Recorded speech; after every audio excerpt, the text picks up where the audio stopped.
Apa enaknya punya tanah hati gelisah, karena tak tahu di mana batas bidang tanahnya.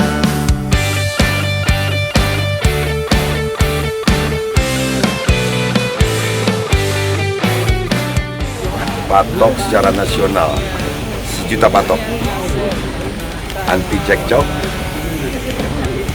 anti caplok, anti ngimbit.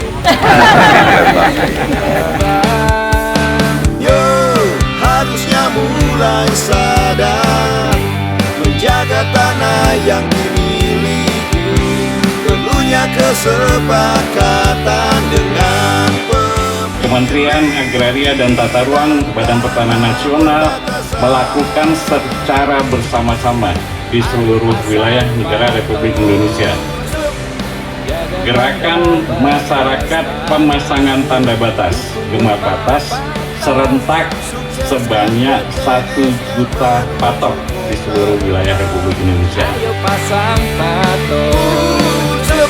Harapkan tidak hanya sampai di sini saja. Yang kita harapkan adalah ini terus digulirkan, Pak Kakanwil, Pak Kantah, Pak Camat, agar masyarakat tahu akan pentingnya patok batas tanah ini. Hal kecil mungkin yang sehari-hari kita anggap remeh, tapi ini sebenarnya sangat berpotensi untuk mengurangi segala bentuk percekcokan. anti caplok,